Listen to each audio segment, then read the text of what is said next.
بسم الله الرحمن الرحيم. سأل سائل بعذاب واقع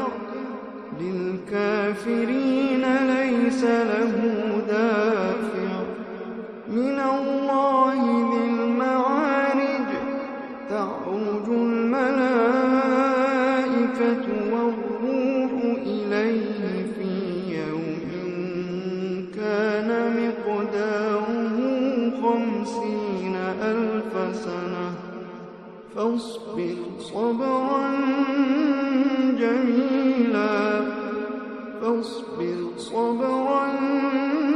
جميلا